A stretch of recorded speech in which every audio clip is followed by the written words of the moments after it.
Chapter 3, Tate.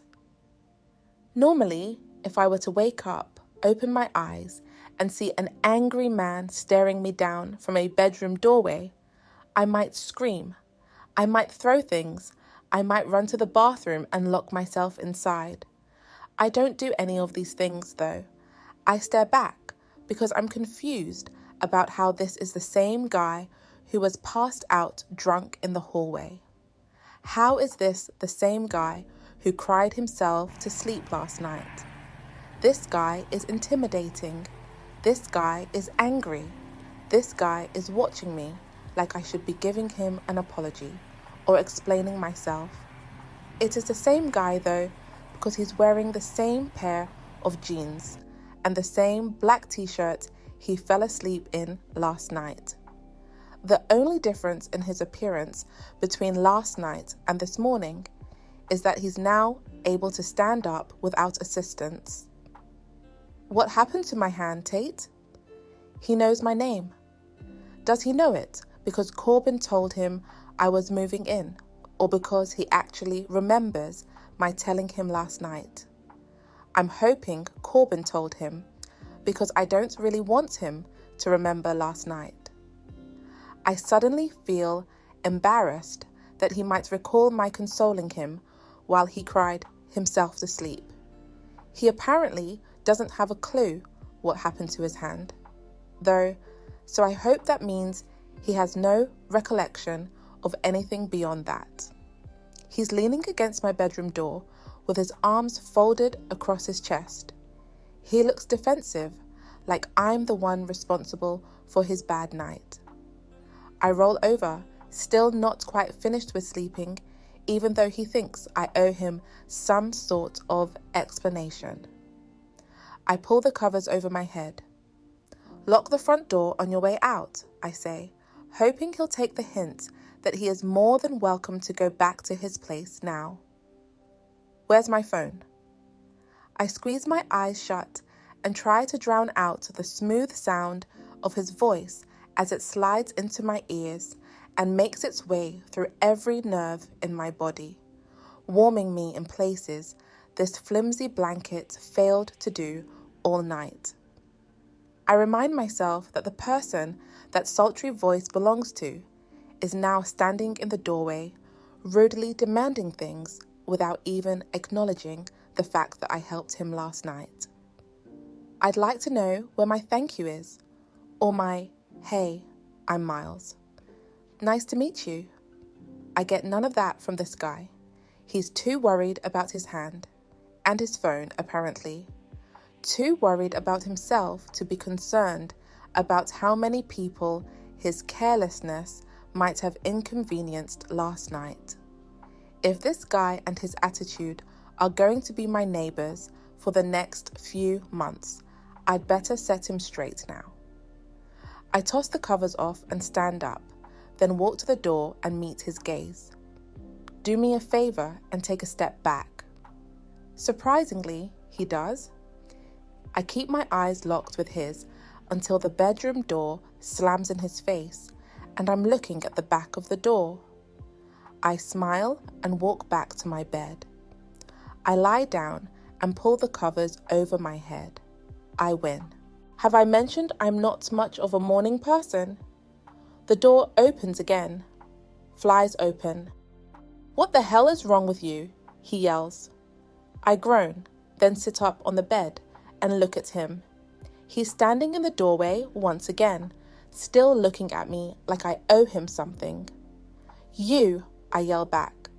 He looks genuinely shocked at my harsh response, which kind of makes me feel bad. But he's the one being the jerk, I think.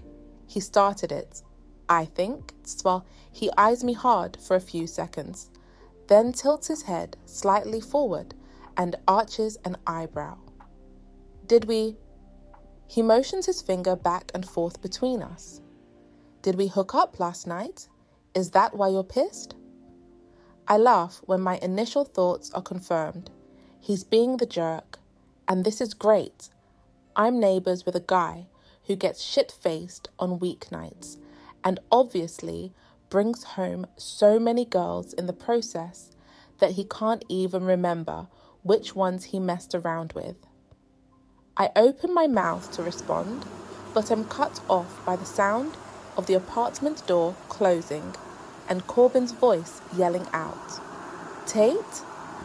I immediately jump up and rush to the door, but Miles is still blocking the doorway, glaring at me, expecting a response to his question. I look him straight in the eyes to give him an answer, but his eyes catch me off guard for a short moment. They are the clearest blue eyes I've ever seen. Not at all the heavy-lidded, bloodshot eyes from last night. His eyes are so light blue, they're almost colourless. I continue to stare at them, half expecting to see waves if I look closely enough. I'd say they were as clear blue as the waters of the Caribbean, but I've never actually been to the Caribbean, so I wouldn't know. He blinks, and it immediately pulls me away from the Caribbean and back to San Francisco, back to this bedroom, back to the last question he asked before Corbin walked through the front door. "Not sure if you can call what we did hooking up," I whisper. I stare at him, waiting for him to move out of my way. He stands taller, putting up an invisible wall of armor with his posture and his rigid body language. Apparently, he doesn't like to envision the two of us making out based on the unyielding look he's giving me. It almost seems like he's looking at me in disgust, which makes me dislike him that much more. I don't back down, and neither of us breaks eye contact when he steps out of my way and allows me to pass him. Corbin is rounding the hallway when I exit my room. He glances back and forth between me and Miles, so I quickly shoot him a look to let him know that's not even remotely a possibility. "Hey sis," he says, pulling me in for a hug. I haven't seen him in almost 6 months. Sometimes it's easy to forget how much you miss people until you see them again. That's not the case with Corbin. I always miss him. As much as his protectiveness can get old at times, it's also a testament to how close we are. Corbin releases me and pulls at a lock of my hair. "It's longer," he says. "I like it." This may be the longest we've gone without seeing each other. I reach up and flick the hair hanging across his forehead. "So is yours," I say, "and I don't like it." I smile to let him know I'm kidding. I actually like the shaggier look on him. People have always said we look a lot alike, but I don't see it. His skin is a lot darker than mine, which I've always envied. Our hair is the same rich hue of brown, but our facial features are nothing alike, specifically our eyes. Mom used to tell us that if we put our eyes together, they would look just like a tree. His were as green as the leaves, and mine were as brown as the trunk. I always envied that he got to be the leaves of the tree, because green was my favorite color growing up. Corbin acknowledges Miles with a nod of his head. "Hey man, rough night?" He asks the question with a laugh, as he knows exactly what kind of night Miles had last night. Miles walks past both of us. "I don't know," he says in response. "I don't remember it." He walks into the kitchen and opens a cabinet, retrieving a cup like he's comfortable enough here to do so. "I don't like that.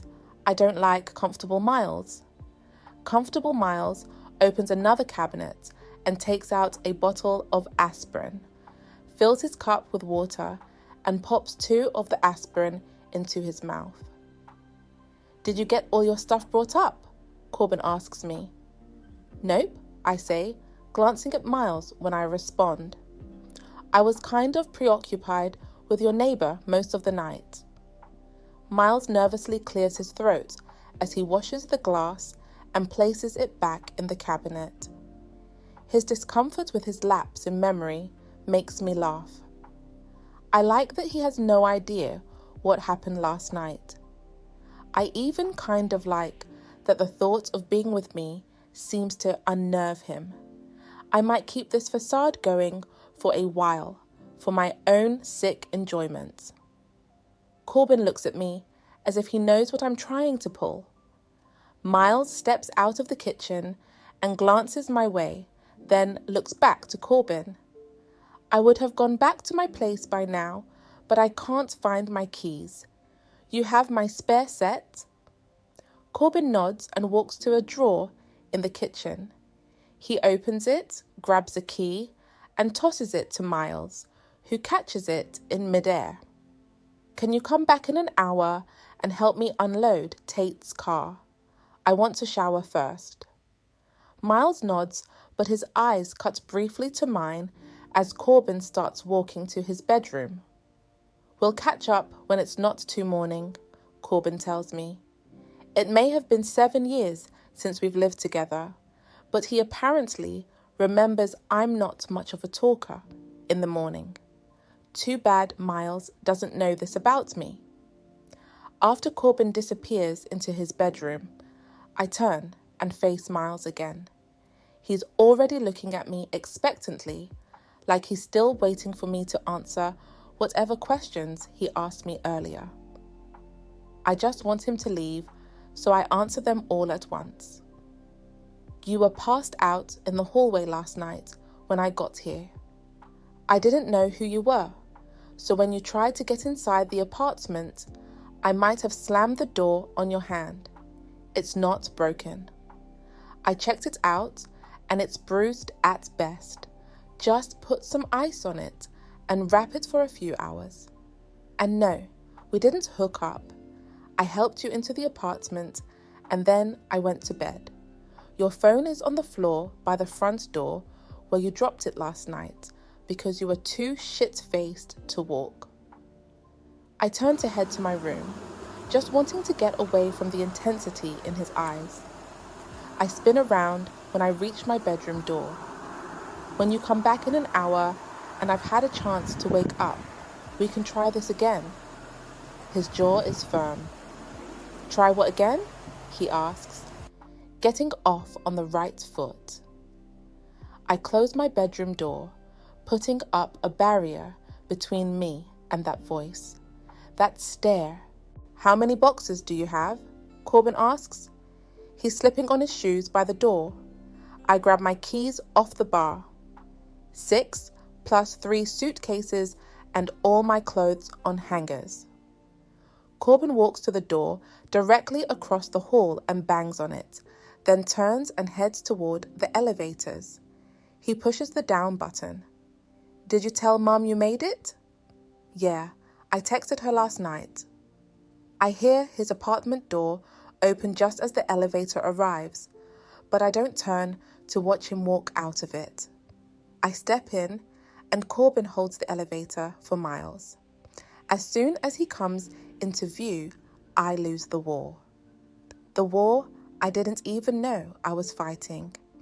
It doesn't happen often, but when I do find a guy attractive, it's better when it happens with a person I want it to happen with. Miles is not the person I want to be feeling this for. I don't want to be attracted to a guy who drinks himself into oblivion, cries over other girls, and can't even remember if he screwed you the night before. But it's hard not to notice his presence when his presence becomes everything. Should just be 2 trips, Corbin says to Miles as he presses the button for the ground floor. Miles is staring at me, and I can't quite judge his demeanor because he still looks pissed. I stare back because no matter how good looking he may be with that attitude, I'm still waiting for the thank you I never got. Hi, Miles finally says. He steps forward and completely ignores unspoken elevator etiquette by stepping too close and holding out his hand. Miles Archer, I live across the hall from you. And I'm confused. I think we've established that. I say, looking down at his outstretched hand. Starting over, he says, arching a brow. On the right foot. Ah, ha, yes. I did tell him that, and I take his hand and shake it. Tate Collins. I'm Corbin's sister. The way he steps back and keeps his eyes locked with mine makes me a little uncomfortable, since Corbin is standing only a foot away. Corbin doesn't seem to care, though. He's ignoring both of us, preoccupied with his phone. Miles finally breaks his stare and pulls his phone out of his pocket. I take the opportunity to study him while his attention is off of me. I come to the conclusion that his appearance is completely contradictory. It's as if two different creators were at war when he was envisioned. The strength in his bone structure contrasts with the soft, inviting appeal of his lips.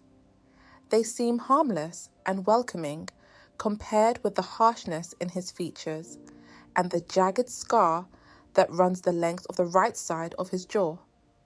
His hair can't decide if it wants to be brown or blonde, or wavy or straight. His personality flips between inviting and callously indifferent, muddling my ability to discern hot from cold. His casual posture is at war with the fierceness I've seen in his eyes. His composure this morning contradicts his inebriated state from last night. His eyes can't decide if they want to look at his phone or at me, because they waver back and forth several times before the elevator doors open. I stop staring and step off the elevator first. Cap is seated in his chair, ever so vigilant. He glances at the three of us exiting the elevator and pushes up on the arms of his chair, coming to a slow, shaky stand. Corbin and Miles both nod at him and continue walking. "How was your first night, Tate?" he asks with a smile, stopping me mid-stride. The fact that he already knows my name doesn't surprise me, since he knew what floor I was going to last night.